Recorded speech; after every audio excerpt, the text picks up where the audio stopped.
Jeffrey Marx, welcome to the show. Brett, thanks for having me. So you wrote a book several years ago, back in 2007, that I just came across. I don't know how I stumbled across it, but I'm glad I did. It's called Season of Life, A Football Star, a Boy, A Journey to Manhood. And this book is about a lot of different things that hit close to home for a lot of men, but primarily follow a high school football coach named Joe Ehrmann. And he's had a fascinating career before he became a football coach. So before we get to his career as a football coach, high school football coach, can you tell us about his career with the Colts, the Baltimore Colts? Sure. Well, back in the 1970s, Joe Ehrmann was a big-time football star. He was an All-American defensive lineman at Syracuse first, and then he was a first-round draft pick of the Baltimore Colts long before they moved away to Indianapolis. And he did really well with the Colts. He ended up being the defensive captain of that team and one of the real leaders of the team, both on and off the field. Joe played 8 years with the Colts from 1973 to 1980, and then he had 2 more years in the NFL with the Detroit Lions, 81 and 82. So he was a big-time player who really did a lot of things on the field, but also touched a lot of lives off the field. And your relationship with him, it began when you were a kid yourself. Can you tell us a little bit about that? Right. I had an incredible experience, unbelievably fortunate as a kid. Starting at the age of 11, I was a ballboy for the Baltimore Colts. So during my summers, I lived with, worked with, and traveled with a professional football team, and that was an amazing experience as a young boy. I did that all the way up through my high school years and a couple years of college during the summers as well. So Joe Ehrmann was one of many guys who really impacted my young life, and to this day, there's really not a day goes by, even though I'm in my 50s now, where there isn't something that happens that somehow draws me back to those childhood experiences. I never could have guessed then the way it would impact my life. Yeah, I mean, you talk about in the book hanging around these professional football players. You learned things about being a man that you didn't learn from your dad, but you saw and experienced firsthand with these guys. What were some of those things you learned from these pro football players? Right. Well, absolutely. My dad, an amazing man, a man who I always knew loved me, but I knew that through his actions, not through his words. He wasn't very expressive. He was a stoic. He was a man whose emotions were kind of tucked away. I would say he kept his emotional thermometer stuck right in the middle, no highs, no lows. So as a boy, I never really saw a lot of those pieces from my dad, things that I would later see from the Colts and experience and realize that it was okay for a man to express his emotions, both the excited highs and also the sad lows from time to time. I saw grown men cry in the Colts locker room and at different times with some of their experiences in the NFL. And, as a boy, I never knew that was okay. You look up to those professional athletes so much. And so to see some of those things from them, I think really impacted me and my understanding what it meant to be a man. You talk about Joe during his playing days, and, he wasn't too much of a party animal, but he liked to have a good time, and he was kind of a huckster, a prankster on the team.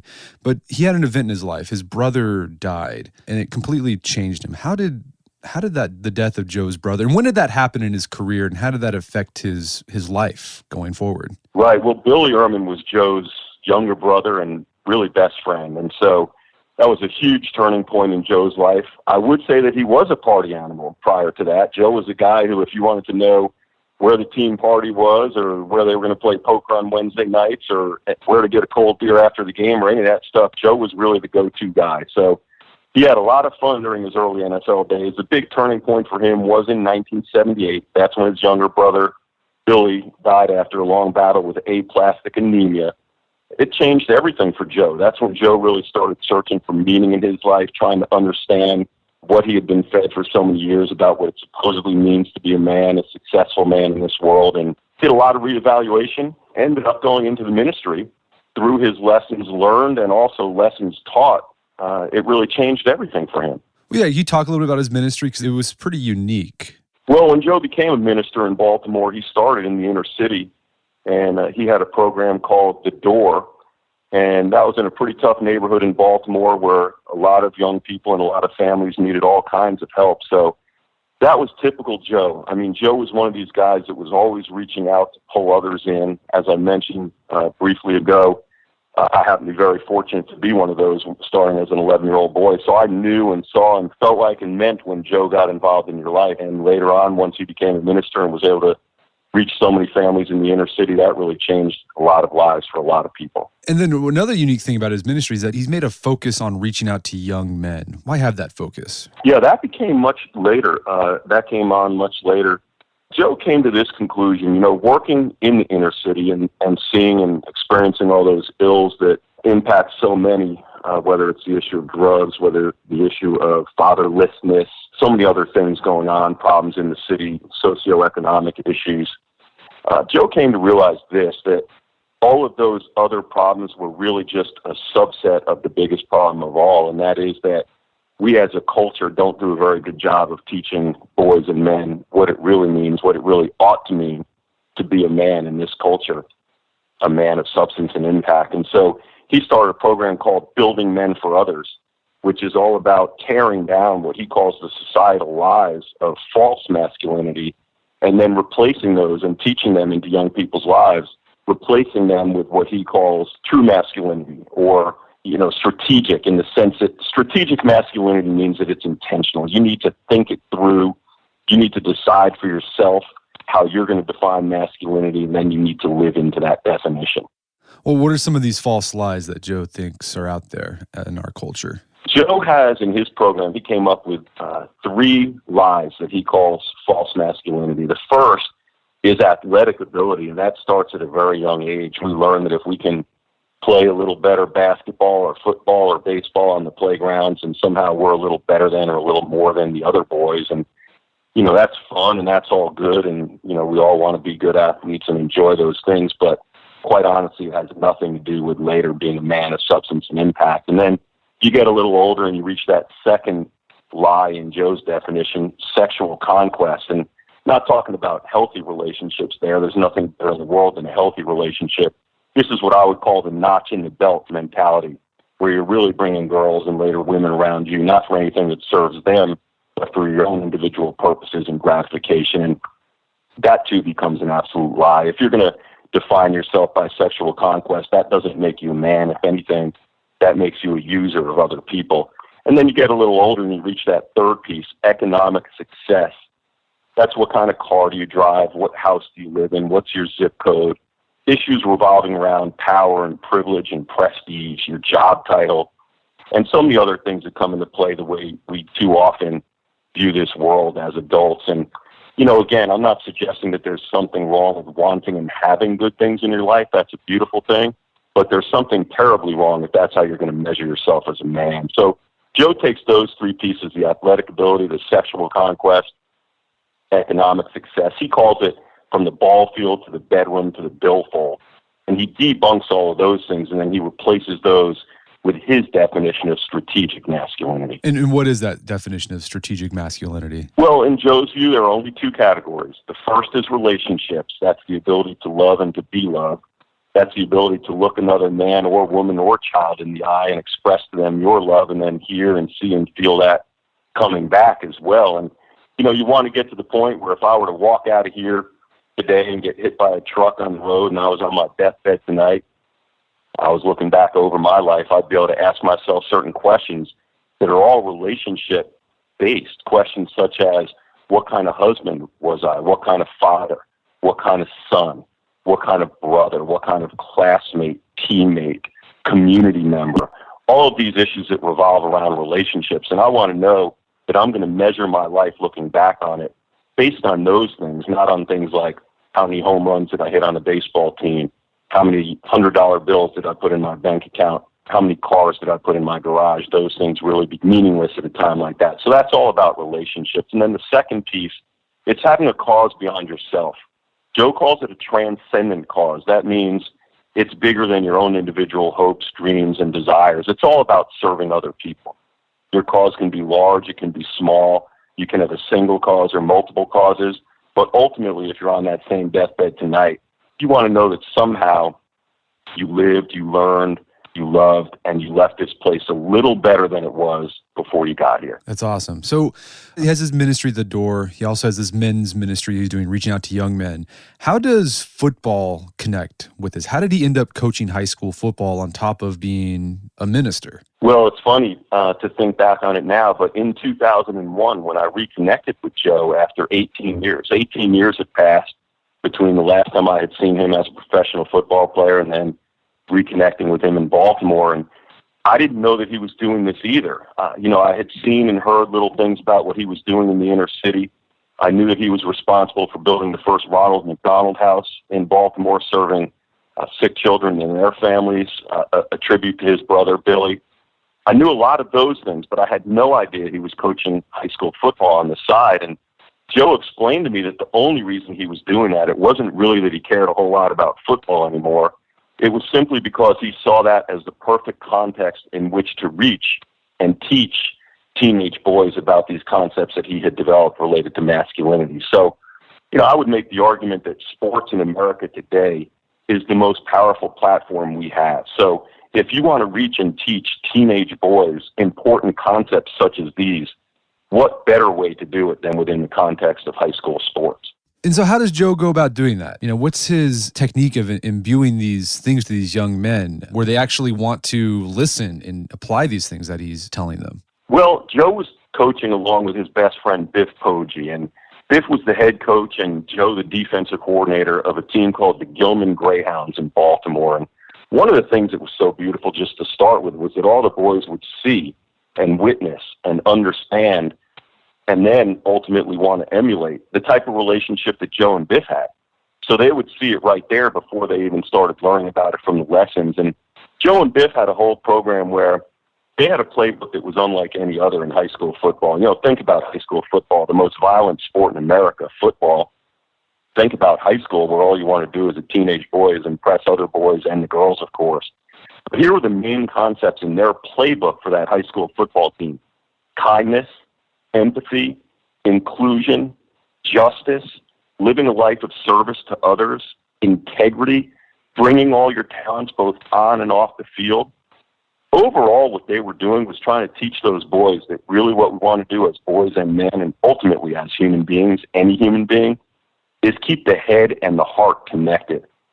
Physically in our body, the head and heart on average are about 17 inches apart. But as boys and young men, we're taught so early to separate those two, to keep them as far apart as we possibly can, and then sever that cord.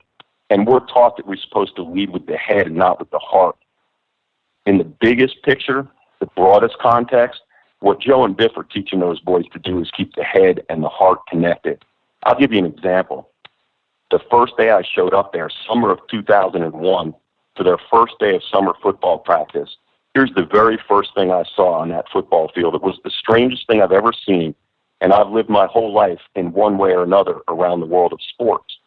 I saw a high school football coach, in this case it was Biff, the head coach, standing at one end of the field, and about 80 or 90 boys, junior varsity and varsity football players, sitting in the grass of that end zone at the end of the field.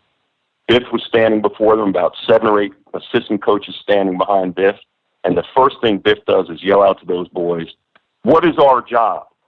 And they yell back in unison, "To love us." "What is your job?" he yells to the boys, and they yell back, "To love each other." Now, I thought that was about the weirdest thing I'd ever seen. I didn't really understand what that was all about. But as I spent more time there, I came to realize that signature exchange really represented everything that Joe and Biff were doing with those boys, because they weren't just building a team, they were building a community. No, I love that. And it reminded me of my high school football days. When I first started playing high school football, the coach I had, you could tell that his primary focus was developing young men into men. And he taught these life skills. And I remember we got another coach, and you could tell his goal was, win football games. And you could tell the difference. And I preferred the first one because I felt like I got a lot more out of it. And that's what I remember the most is, I'm still like you, I think back upon those days with fondness, and I still go back there to find, lessons on how to be a man from what that head coach was trying to teach me as a 15-year-old kid. Right, and you touch on something so important there. You talk about the different kinds of coaches and how all these years later that has stayed with you. But again, let's broaden this thing out and understand the kind of coaches that these two men really want to be. And now sharing this with people all over the country that hopefully they've impacted and have seen them impact so many other programs. Let's take that word coach for just a minute. In our culture today, we have so many different types of coaches, not just athletics coaches. We have business coaches. We have life coaches, all kinds of coaches, even the sports coaches, we see all different types. We see the screamers, we see the supportive type, those who affirm. But let's go back, that word coach, the first use in the English language, a horse-drawn carriage, but it wasn't just any type of carriage, it had a specific purpose. And the purpose was to convey or transport a person of importance from where he or she is to where he or she wants to be, needs to be, or ought to be going. Now, the 1500s, I would make the argument all these years later that what we ought to be expecting of and, in fact, demanding of our youth sports coaches is that they take our people of importance, our young people, from where they are to where they want to be, need to be, or ought to be going, keeping in mind that should have nothing to do with points on the scoreboard, league titles, state championships, or any of that stuff. That's all about creating lives of substance and impact, and that's exactly the way these coaches want to approach it. And this isn't to say, like, sure, he had this primary focus of, developing character in these young men, but, like, this was a good football team, too. They did well. Oh, they did really well, and that's what's so interesting. Joe and I have spent years on the road since his book first came out in late 2003 and 2004 when we started doing a lot of work all over the country. And one of the most amazing things was how certain questions were immediately asked. And one of the first was, this all sounds great, but can you still win? A lot of people couldn't see how you could possibly do all this touchy-feely life stuff within the context of high school football and still win games. Well, they kind of start paying more attention when they realize that 8 of 9 years, Joe and Biff's team was the champion in the toughest conference in the city of Baltimore. And 4 of those years, 4 of those 9, the Gilman Greyhounds were undefeated and ranked number 1 in the entire state of Maryland. So here's the deal. Those Gilman Greyhounds, they're going to light you up. Trust me, that whistle blows, they'll light you up. But when it blows again because the play is over, they'll also reach out a hand and help pick you up. So that's what they're instilling in those boys. And let me tell you, those boys come together in ways I have learned and had some of the same experiences you mentioned. I didn't play high school football. I played high school basketball. And I had a coach who was a screamer, and I had a coach who was an affirmer, 2 different coaches. And I can assure you that all these years later, the affirmer has had a lot bigger impact, and he brought us together in ways that the screamer never could have. In fact, to this day, as a 54-year-old man, one of my dear friends in this world is my high school coach who was the affirmer. And so it's all about relationships in the program that they're teaching, and those relationships don't only bring a team together where that team becomes a true community and that community becomes true champions, it also impacts lives for many years to come. Yeah, I love there's this moment in the book you describe where a parent is asking Biff at a scrimmage, like, how's the team going to do this year, coach? And Biff says, I won't know for 20 years. Right, and that's because he wants to wait and see what type of dads they're going to be, what kind of citizens in their community. That's how he's going to measure it. He had a great line another day. Same type of idea, but he told those boys one day, I expect greatness out of you. And the way we measure greatness, the only way we measure greatness, is the impact you make on the lives of others. So you take those concepts and you put that over the span of 10, 15, 20 years, and it's my belief that these boys, now men, will be impacting that community in ways that no one on the outside looking in ever could have imagined, but in ways that Joe and Biff totally expect out of them. Well, have you done any follow-up some of the players at Gilman and how they're doing now? I have. It's really been fun for me. There are probably about 5 or 6 of those boys, and I still call them boys because when I did my research and my writing of this book, of course, they were high school boys. But that was 2001, and now we're looking at them 16 years later. So, they're in their mid-30s, a good number of them. It's really remarkable to see what some of them have done with their lives. And that's been a lot of fun for me. Not only as a writer of that book, but as someone who became friends with them and their families, and to see some of them now coaching on their own. One of them is an assistant coach at the Naval Academy. There are several others who have gone on to coaching, not necessarily at big-name schools, but in smaller communities. And just seeing the way generationally they will now touch other lives is really pretty neat to see. It's fantastic. Throughout the book, you talk about your dad, and at the end, you talk about how this season with the Gilman High School football team helped reconnect you with your father. How did that happen? Well, it happened in a way that was certainly not anticipated by me. In a way, I was kind of tricked. At first, I thought I was just going to see Joe for a day to see what he was doing up there in Baltimore because I was kind of interested after all those years, and because of our connection so much earlier, I wanted to see what he was doing. The first trick, I guess, was that I kept going back for more once I realized what was going on and how meaningful it was, and I ended up spending a full season with them. The other trick, I would say, was that I thought even once I was spending time there, I was just going to be an observer.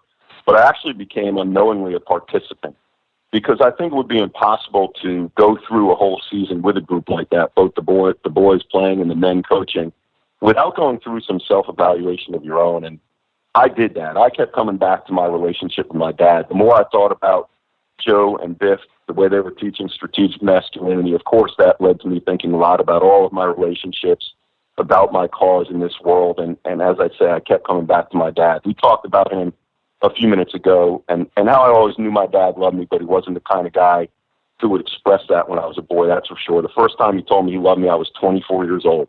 I remember it vividly to this day. I always knew through his actions, but there were certain things that my dad could never say to me, being the stoic, being the guy who didn't show his emotions. So there were all kinds of things we could talk about as a father and a son, but there were also all kinds of things that were beyond the realm of our possibility to talk about. So, at that time, in my early 40s, I wanted and needed more. I didn't want my dad to leave this world, whenever that might be, and me look back and wonder what could have been in our relationship. So at the end of that season, 2001 season, I'll never forget it. It was Thanksgiving weekend. I lived in D.C. at that point, although I was spending so much time in Baltimore. I lived on Capitol Hill in Washington, D.C. My dad was still living in New York, where we grew up. And he knew I was coming up for Thanksgiving weekend, but he didn't know what was coming with me. And what was coming with me was a great desire to have some real intense conversation with him, unlike we had ever had before. So we spent hours and hours that weekend, just the two of us, sitting on the couch in his living room talking about all this stuff. It was absolutely amazing to see the way he responded. My dad's 83 years old now, and I'm so fortunate to still have him. He's incredibly healthy, enjoys his life so much. But I just can't even imagine what these years would have been like if we had never started that conversation in 2001. So that's a conversation that has been going and growing ever since, and it's been incredibly rich and meaningful to have that as a part of our lives and our relationship. Yeah, I loved how you referenced this book, the questions to ask your father, because I think a lot of men, they don't really know their dads. They don't really know anything about what they were like when they were kids, what were their dreams, what were their goals as young men, what did they think about becoming a dad? You don't know that stuff, and it'd be nice to know that stuff because you're going through that stuff yourself. Totally agree, and I was so fortunate. Again, it was one of these unexpected gifts. We were sitting in Joe's office at his church. Back then, he was a pastor of a large church, about 4,000 members in Baltimore. We were sitting in his office one day having one of these conversations related to his program as I was learning more for the writing of this book. And he took a phone call, and I started looking at the books on his bookshelf this day, and I was so fortunate just to stumble across this book. And when he was done on the phone, I asked him about it. He told me about it and how he had used it with his boys. And he said, "Go ahead, take it. You might enjoy it. Check it out." Well, I did. I enjoyed it quite a bit, and I ended up using that as a blueprint for my own conversations with my dad. And it was really incredible to see not only the way that helped us along, but once I wrote about that in the book Season of Life, there were so many other families around America who I would get emails and calls, and when I would go out for speaking engagements, one of the first things I would hear from people would be how they, too, ended up using those questions and having similar conversations as a father and son that took people in so many wonderful directions. So it was an incredible gift that Joe gave to me, and then I was able to share that with other people. So that's been a pretty special part of this as well. Well, Jeffrey, this has been a great conversation. Where can people learn more about your work and your book? Well, both the book Season of Life, and then I do a lot of work still with speaking engagements related to these topics, and all of that information can be found at a website, jeffreymarx.org. That's just one solid word, Jeffrey Marx, M-A-R-X, like x-ray.org. And then to follow the journey, and I really came to see this as a journey, not only as a book anymore, but all these years and all these experiences. I try to share that with folks through the Twitter account, which is at Jeffrey Marx 25, Jeffrey Marx 25. Fantastic. Well, Jeffrey Marx, thank you so much for your time. It's been a pleasure. Tremendous. Thank you, Brett. Enjoyed it. My guest today was Jeffrey Marx. He's the author of the Pulitzer Prize-winning book, Season of Life. It's available on Amazon.com and bookstores everywhere. You can find out more information about Jeffrey's work at jeffreymarx.org. Also, check out our show notes at aom.is/seasonoflife. where you can find links to resources where you can delve deeper into this topic.